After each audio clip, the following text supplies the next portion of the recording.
चलिए, तो जो सेकंड पार्ट है दिल्ली सल्तनत में वो है खिलजी डायनेस्टी या खिलजी वंश। फिलहाल अगर हम बात करें खिलजी वंश की, तो खिलजी वंश का जो शासनकाल रहा है, जो टाइम पीरियड रहा है, वो रहा है 1290, इट मीन्स 1290 से लेकर 1320 तक, इट मीन्स 1320 तक। 1290 से 1320 तक दिल्ली सल्तनत पर शासन करने वाले जो सुल्तान रहे हैं वो रहे हैं खिलजी वंश के सुल्तान। क्लियर? देखिए, खिलजी वंश को हम स्टार्ट करेंगे, खिलजी वंश में डिस्कस करेंगे। उसके पहले अगर हम बात करें तो दिल्ली सल्तनत की पहली जो डायनेस्टी रही है, पहला जो वंश रहा है वो रहा है गुलाम वंश। और गुलाम वंश जो हमने लास्ट डिस्कस किया था, गुलाम वंश में टोटल 11 रूलर्स या 11 सुल्तानों ने शासन किया है। और उस वंश के जो सबसे इंपॉर्टेंट जो रूलर्स हैं, जिनके ऊपर से क्वेश्चन सबसे ज्यादा एग्जाम में पूछे जाते हैं, वो हैं सबसे पहले ही सुल्तान, इट मीन्स कुतुबुद्दीन ऐबक। और ऐबक के बाद जो सबसे ज्यादा क्वेश्चन पूछे जाते हैं वो है इल्तुतमिश। इल्तुतमिश के बाद जो क्वेश्चन पूछे जाते हैं वो है रजिया सुल्तान के ऊपर। और फिर फाइनली जो क्वेश्चन आएंगे वो आएंगे गयासुद्दीन बलबन के ऊपर। गयासुद्दीन बलबन जो एक इंपॉर्टेंट रूलर है और सबसे क्रूर या क्रूअल रूलर माना जाता है स्लेव डायनेस्टी का या गुलाम वंश का। इल्तुतमिश से लेकर नसीरुद्दीन तक, नसीरुद्दीन महमूद तक जो रूलर थे वो इल्तुतमिश की फैमिली से रिलेटेड थे, इसलिए उन्हें इलवरी रूलर या इलवरी वंश के शासक भी कहा जाता है।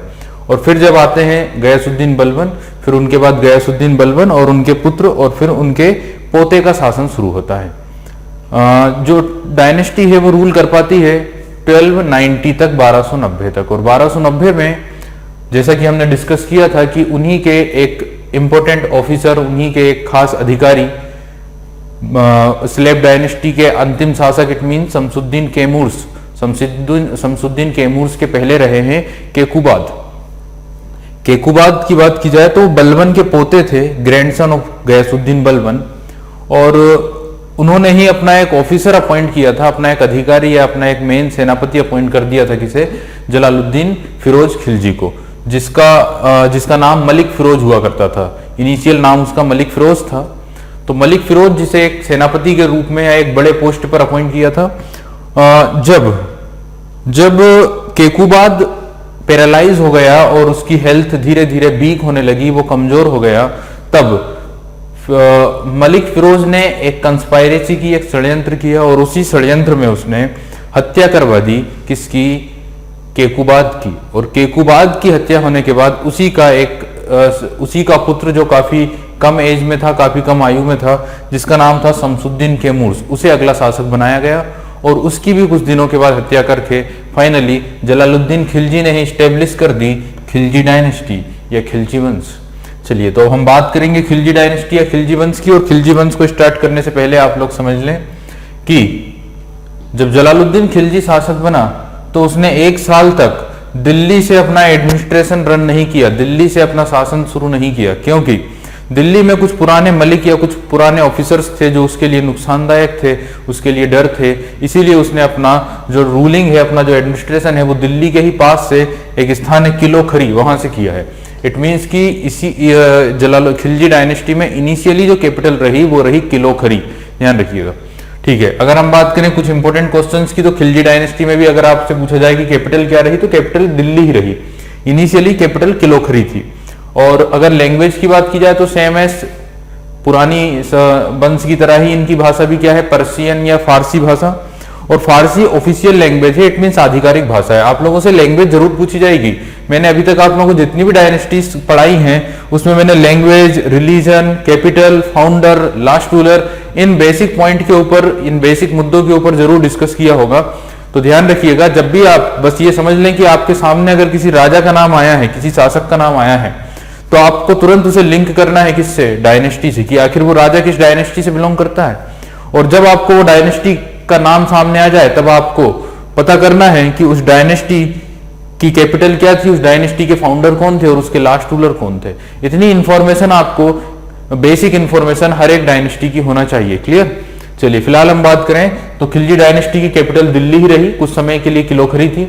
और कॉमन जो लैंग्वेज थी वो फारसी या पर्शियन ही थी। रिलीजन जो था, धर्म की अगर बात करें तो धर्म आप लोगों को पता है कि मुस्लिम धर्म है, लेकिन मुस्लिम धर्म में भी 2 सेक्ट हैं, शिया और सुन्नी। तो ध्यान रखिएगा, यहाँ पर जो धर्म है वो है सुन्नी धर्म। कौन सा धर्म है? Sunni. They are follower of Sunni religion. Clear. इनके पहले भी सुन्नी ही थे। आप लोगों को पता है कि विश्व में जो मुस्लिम धर्म है उसके दो पार्ट हैं, एक सुन्नी और दूसरे हैं शिया। लेकिन अगर सुन्नी की बात की जाए तो सुन्नी लगभग 80-85% हैं और शिया लगभग 10-15% हैं। तो ध्यान रखिएगा, क्वेश्चन इस तरह से पूछा जाएगा कि सुन्नी अधिक मात्रा में है दुनिया में, शिया अधिक मात्रा में है, तो आंसर क्या होगा? सुन्नी अधिक मात्रा में है। और इन दोनों में क्या डिफरेंसेस हैं, इन दोनों में क्या अंतर हैं, ये मैंने आप लोगों को लेक्चर नंबर 1 में पढ़ाया था। लेक्चर 1 में हमने मुस्लिम धर्म ही डिस्कस किया था। और आप लोगों को बता दूं कि डिफरेंस ये है कि सुन्नी लोग ये मानते हैं कि जो पहले खलीफा रहे हैं, जो फर्स्ट खलीफा रहे हैं वो अबू बकर रहे हैं, जबकि शिया लोग ये मानते हैं कि जो पहले खलीफा रहे हैं वो रहे हैं अली जो पैगंबर साहब के क्या थे, दामाद हुआ करते थे। तो ये बेसिक डिफरेंसेस हैं इन दोनों डायनेस्टीज, इन दोनों रिलीजन्स में, इन दोनों संप्रदायों में। और ये जो संप्रदाय हैं ये एक दूसरे के क्या है, कट्टर दुश्मन है। उसके पीछे का कारण क्या था वो मैंने आप लोगों को बताया है। चलिए, तो धर्म क्या है? धर्म है सुन्नी धर्म। चलिए, और जो फर्स्ट सुल्तान इस डायनेस्टी के रहे हैं वो रहे जलालुद्दीन खिलजी, और अंतिम जो सुल्तान रहे हैं वो रहे हैं मुबारक खिलजी।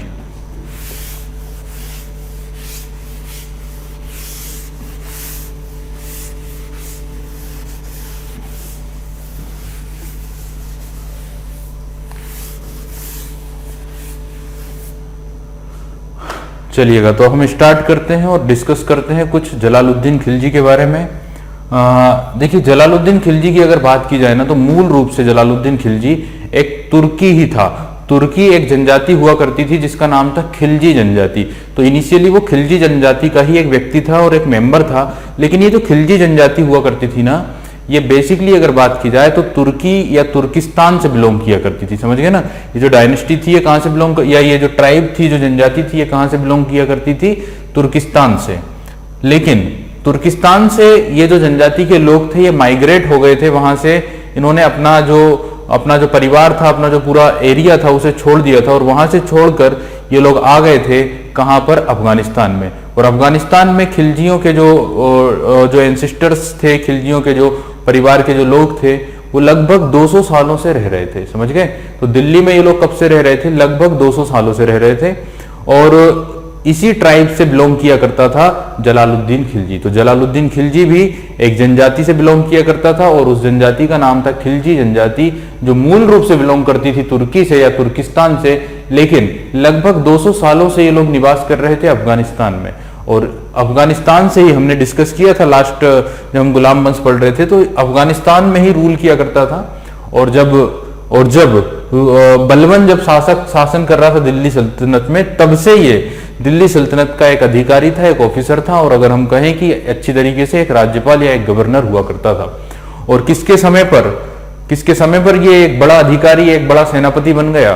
तो हमें पता है कि जब बलबन की मृत्यु हुई और उसने अपने पोते को दिल्ली का अगला सक्सेसर बनाया जिसका नाम हुआ करता था केकुबाद के समय एक बहुत बड़ी पोस्ट पर आया था जलालुद्दीन खिलजी।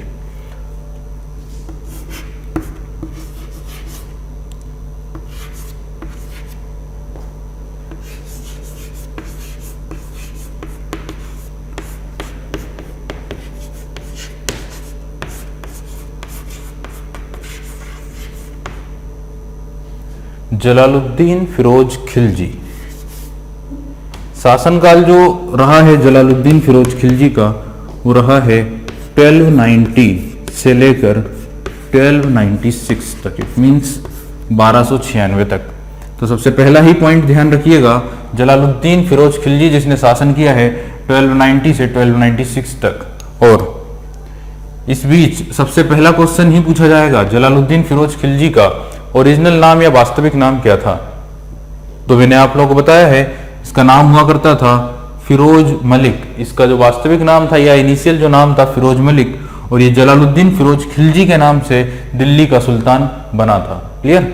ठीक है, आगे चलते हैं और आगे डिस्कस करते हैं। देखिए, पहला ही जो क्वेश्चन पूछा जाएगा ना, वो ये पूछा जाएगा कि पहला जो क्वेश्चन पूछा जाएगा आप लोगों से वो ये पूछा जाएगा कि दिल्ली सल्तनत में सबसे कम समय तक शासन करने वाली डायनेस्टी या सबसे कम समय तक शासन करने वाला वंश कौन सा रहा है? तो इसका जो आंसर होगा वो होगा खिलजी डायनेस्टी या खिलजी वंश। खिलजी वंश ने शासन किया है सिर्फ 30 साल, ओनली 30 ईयर, रूलिंग की है किसने, खिलजी डायनेस्टी ने। और अगर बात की जाए सबसे ज्यादा या लंबे समय तक शासन किस वंश ने किया है, तब आंसर होगा आप लोगों का, तब जो आंसर होगा वो होगा तुगलक डायनेस्टी या तुगलक वंश, जिन्होंने रूल करना स्टार्ट कर दिया था।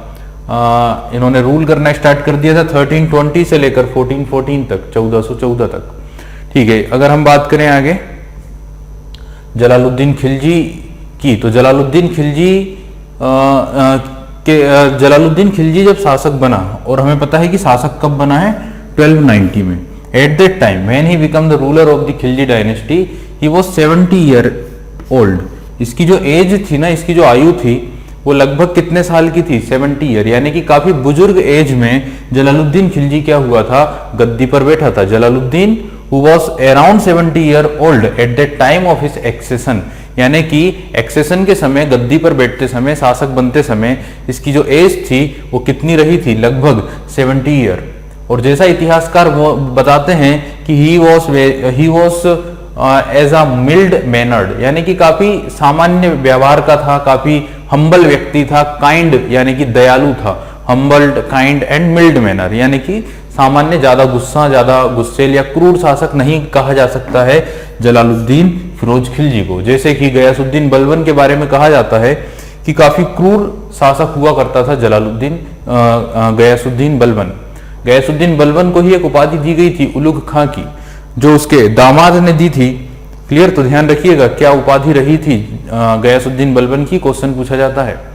ठीक है, अब देखिए अपने शासनकाल के पहले ही वर्ष अगर हम बात करें, पहला जो वर्ष था, उन्होंने अपनी राजधानी दिल्ली में नहीं बनाई या अपना प्रशासन का केंद्र दिल्ली को नहीं बनाया, क्योंकि जो पुराने रईस थे, जो पुराने ऑफिसर्स थे, उनके साथ उसकी टकराव हो सकती थी। ऑब्वियसली क्यों नहीं हो सकती, क्योंकि वो सारे लोग जो रूल कर रहे थे किसके लिए, गुलाम वंश के लिए, वो अब शासन करने लगे हैं खिलजियों के लिए। ऑब्वियसली उनके मन में एक विरोध जरूर होगा, एक राइवलरी जरूर होगी।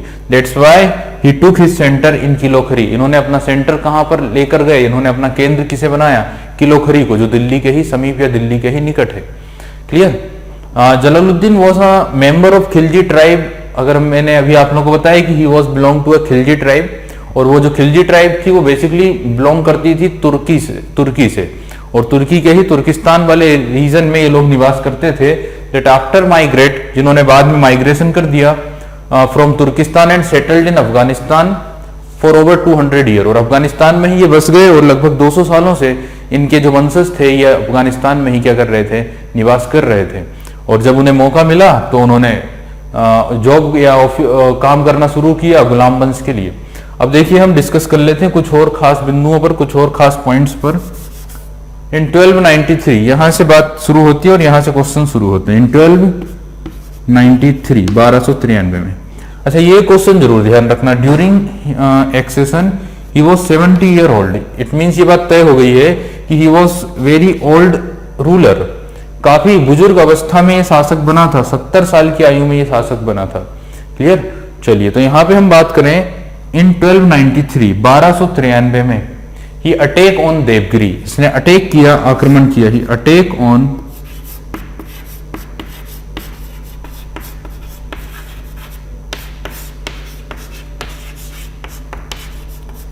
देवगिरी।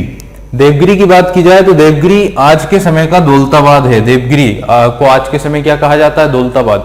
दिल्ली सल्तनत में ही एक वंश आएगा जिसका नाम होगा तुगलक वंश, और तुगलक वंश में ही एक काफी फेमस रूलर होंगे जिनका नाम होगा मोहम्मद बिन तुगलक, और मोहम्मद बिन तुगलक ही इस देवगिरी का नाम बदल कर क्या कर देते हैं, दौलताबाद, और उसे दिल्ली सल्तनत की राजधानी भी क्या करते हैं, बना देते हैं।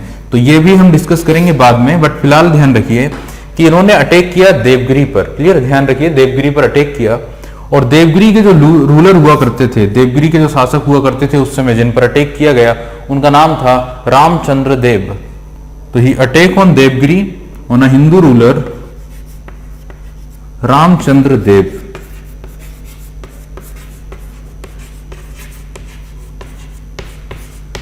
तो इसने अटैक किया देवगिरी के एक शासक रामचंद्र देव पर।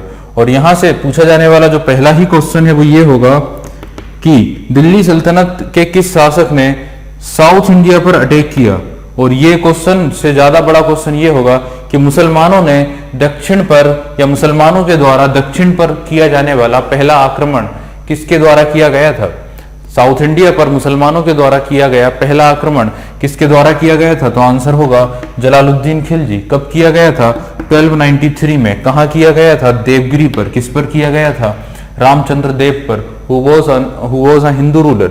देवगिरी उस समय महाराष्ट्र की या उस रीजन की राजधानी रहा करती थी, तो उस समय की कैपिटल हुआ करती थी देवगिरी, और काफी फेमस प्लेस था, काफी मेन प्लेस हुआ करता था। वर्तमान में इसे जाना जाता है दौलताबाद के नाम से। क्लियर? तो देवगिरी कहां पर है अगर बात की जाए तो महाराष्ट्र में है। ठीक है, आगे चलते हैं। देखिए, रामचंद्र देव पर आक्रमण करने के बाद इन्होंने रामचंद्र देव के साथ ट्रीटी कर ली, एक संधि कर ली, और दोनों बाद में एक अच्छे क्या हो गए? मित्र बन गए। क्लियर? तो ध्यान रखिएगा, आफ्टर इन्वेजन, आफ्टर आक्रमण, after attack, he got assigned a treaty with Ramchandra Dev and they become a very friendly. और वो दोनों आपस में क्या हो गए? काफी मित्र हो गए, काफी अच्छे फ्रेंड बन गए। क्लियर? तो कोई प्रॉब्लम नहीं रही। ठीक है, अब हम सभी लोग जानते हैं कि जलालुद्दीन खिलजी का ही एक भतीजा हुआ करता था, एक नेफ्यू हुआ करता था, और वो साथ ही उनका एक दामाद भी था जिसका नाम था अलाउद्दीन खिलजी।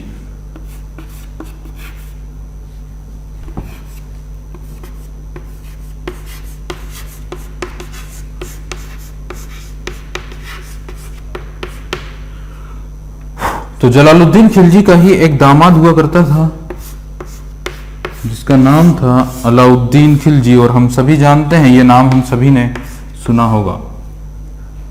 क्या था अगर पूछा जाए तो ही वॉज हिज नेफ्यू, यानी भतीजा, साथ ही सन इन लॉ, इट मीन्स दामाद।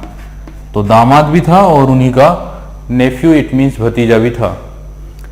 अलाउद्दीन खिलजी के बारे में इतिहासकार ये बताते हैं कि ये जो था ये अत्यंत महत्वाकांक्षी था, काफी महत्वाकांक्षी व्यक्ति था अभी तक के इतिहास में अलाउद्दीन खिलजी। किसके बाद? गयासुद्दीन बलबन के बाद। और हम जानते हैं कि गयासुद्दीन बलबन भी काफी महत्वाकांक्षी व्यक्ति था, और महत्वाकांक्षी व्यक्ति उस व्यक्ति को कहा जाता है जो अपनी इच्छा को पूरा करने के लिए किसी भी हद तक गुजर जाए। देखिए, अलाउद्दीन खिलजी को इन्होंने अपॉइंट किया था कड़ा नामक स्थान का गवर्नर। तो ध्यान रखिएगा, Alauddin Khilji appointed as a governor of Kara, Kara या कड़ा। तो कड़ा नामक स्थान का गवर्नर या राज्यपाल हुआ करता था अलाउद्दीन खिलजी। कड़ा की अगर बात की जाए तो वर्तमान में ये जो जगह है ये यूपी में आती है, और यूपी में इस जगह को कहा जाता है कौसाम्बी। कौसाम्बी को ही पुराने समय पर कहा जाता था कड़ा। कौसाम्बी ही पुराने समय का कड़ा हुआ करता था, और वहीं का गवर्नर बना दिया था किसे? अलाउद्दीन खिलजी को। देखिए, अलाउद्दीन खिलजी का भी अगर वास्तविक नाम या ओरिजिनल नाम की बात की जाए तो his original name was Ali Gurshasp. इसका वास्तविक नाम था अली गुरसास्प।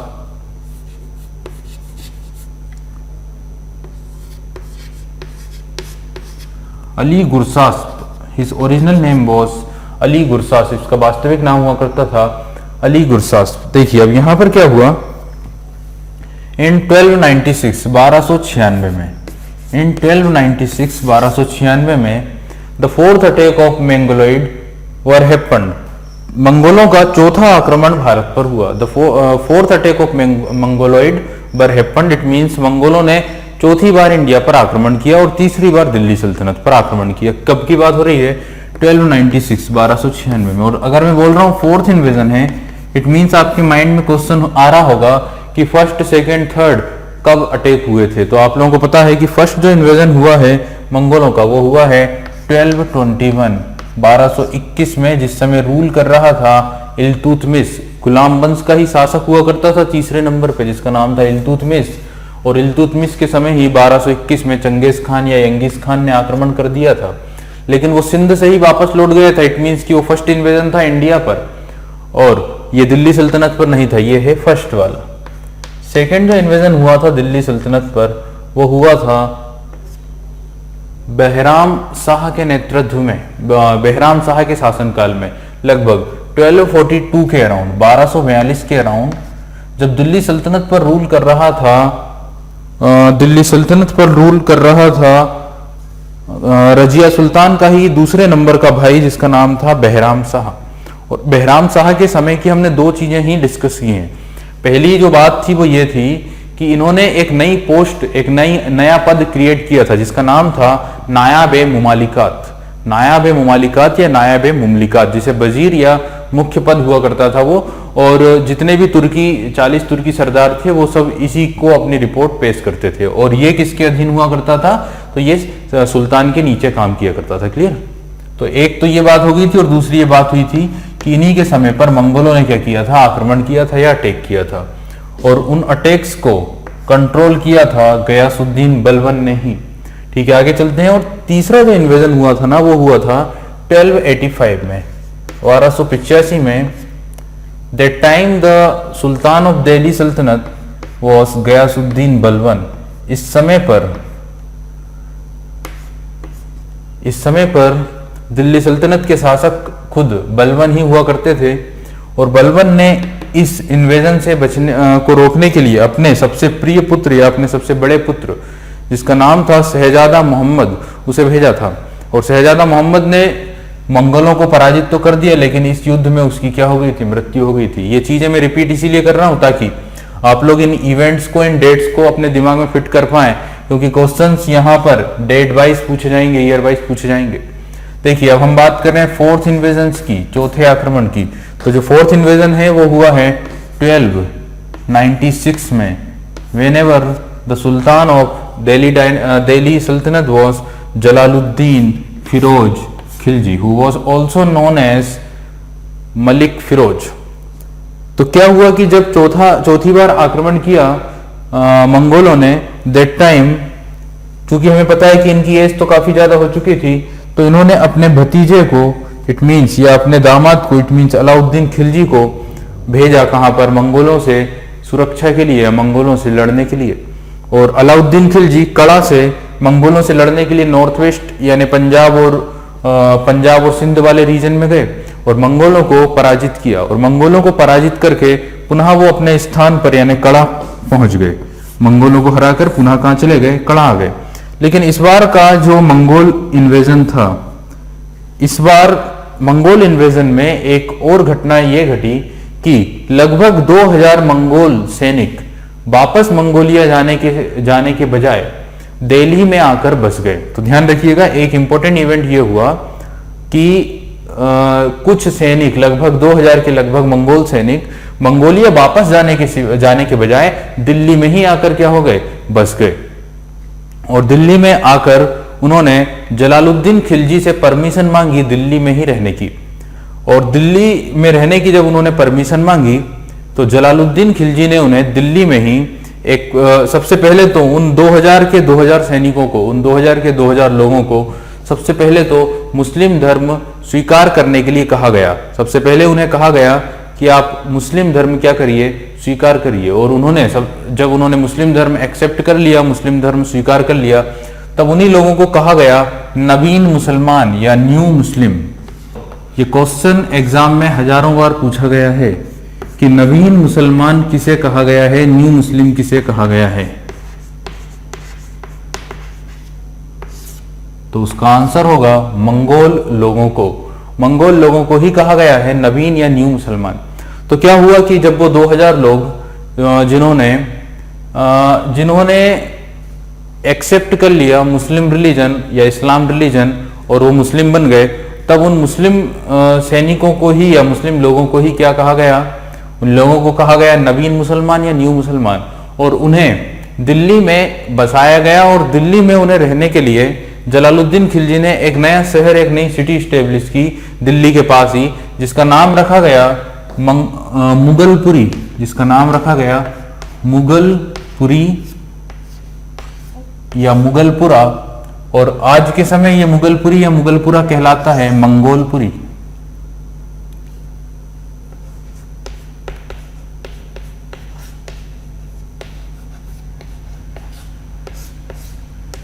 इस जगह को कहा जाता है मंगोलपुरी।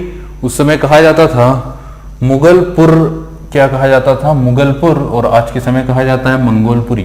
तो आप लोग समझ ही गए होंगे कि मंगोलपुरी में बसाया गया था मंगोल सैनिकों को। लगभग 1000 या 2000 के लगभग ये मंगोल सैनिक थे जिन्होंने मुस्लिम धर्म एक्सेप्ट कर लिया था और ये लोग बन गए थे न्यू मुस्लिम या नवीन मुसलमान।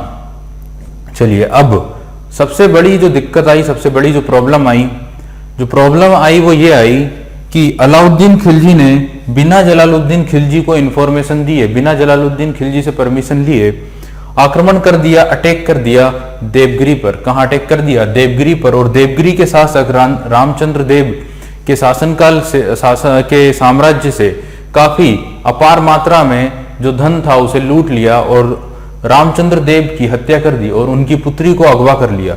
ये सब कुछ किया अलाउद्दीन खिलजी ने without taking permission from Jalaluddin Khilji. Jalaluddin Khilji से परमिशन लिए बिना ही उसने देवगिरी पर हमला कर दिया और देवगिरी के शासक रामचंद्र देव, जिनके साथ इनकी फ्रेंडशिप हो चुकी थी, उनकी हत्या कर दी और उन्हीं की डॉटर को अगवा करके कड़ा लेकर आ गया। और जब वो कड़ा आ गया तो उसी से मिलने पहुंचे जलालुद्दीन खिलजी। कहाँ पहुंचे? कड़ा। तो ध्यान रखिएगा कि जलालुद्दीन खिलजी जब उससे मिलने कड़ा पहुंचे तो कड़ा में धोखे से उसने अपने ही ससुर, इट मीन्स जलालुद्दीन खिलजी की धोखे से क्या कर दी? हत्या कर दी। ध्यान रखिएगा यहाँ पे, it means Alauddin Khilji killed his father in law और uncle that who was Jalaluddin Khilji. तो धोखे से ही उसने अपने ससुर जलालुद्दीन खिलजी की क्या कर दी? हत्या कर दी। और इनकी हत्या करके बन गया दिल्ली सल्तनत का या खिलजी वंश का अगला सुल्तान। तो अब हम बात करेंगे इस वंश के दूसरे शासक के बारे में और एक सबसे महत्वपूर्ण या सबसे खास या सबसे महान शासक के बारे में, जिसका नाम था अलाउद्दीन खिलजी। देखिए, अलाउद्दीन खिलजी के बारे में जो इतिहासकार हैं वो कहते हैं कि अलाउद्दीन खिलजी का शासन शुरू हुआ था धोखे से, यानी ये शासक बना था धोखे से। और जो इसके शासनकाल में जो या इसके पीरियड में जो डेवलपमेंट हुआ है वो डेवलपमेंट हुआ है परोपकारिता से, यानी काइंडनेस से। और इसका जब अंत हुआ तब जनता में इसका काफी ज्यादा क्या था? आतंक था, यानी इसका अंत हुआ आतंक से। जब ये शासक बना है तो धोखे से बना है, फिर इसने परोपकारिता की, काफी एक्सपांड किया अपने किंगडम को और काफी अच्छी अच्छी योजनाएं भी लेकर आया। जैसे सैनिकों को उसने स्थायी सेना रखी और नियमित वेतन देना शुरू किया, कंटिन्यू सैलरी पर रखा। कई सारे मार्केट या इकोनॉमिकल रिफॉर्म किए हैं, इस तरह की चीजें की हैं। इट मीन्स की काफी काइंडनेस या परोपकारिता से उसने शासन किया है। लेकिन अंत में उसने जनता के ऊपर तरह तरह के अत्याचार भी किए, तरह तरह के टैक्स भी लगाए, जिससे जनता उससे काफी परेशान हो गई और जनता में उसका आतंक हो गया। इसलिए इतिहासकार कहते हैं कि इसकी शुरुआत हुई धोखे से, डेवलपमेंट हुआ परोपकारिता से, काइंडनेस से, और अंत हुआ आतंक से, आतंक के साथ। चलिए, एक और पॉइंट है जो हमें ध्यान में रखना, जलालुद्दीन खिलजी के ऊपर से जो पूछा जाता है। एक और point that is most important point that asked on Jalaluddin Khilji. वैसे तो जब जलालुद्दीन खिलजी शासक बना तो कई सारे आसपास की टेरिटरी के जो रूलर्स थे उन्होंने रिवोल्ट किया, विरोध किया, और इस रिवोल्ट को सक्सेसफुली कंट्रोल कर लिया जलालुद्दीन खिलजी ने। हालांकि जलालुद्दीन खिलजी के बारे में मैंने बताया कि काफी हम्बल्ड बिहेवियर का था, काफी हम्बल्ड नेचर का था, एक सामान्य प्रकृति का व्यक्ति हुआ करता था। लेकिन इन्हीं के समय पर एक और रिवोल्ट हुआ था जो एग्जाम में सबसे ज्यादा पूछा जाता है, वो है सीधी मोला का विद्रोह। ध्यान रखिएगा, क्वेश्चन यही पूछा जाएगा कि सीधी मोला का विद्रोह किसके शासनकाल में हुआ था? रिवोल्ट ऑफ सीधी मोला।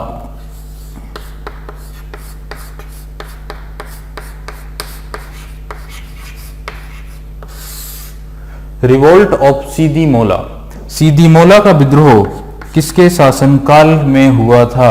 The answer was Jalaluddin Khilji.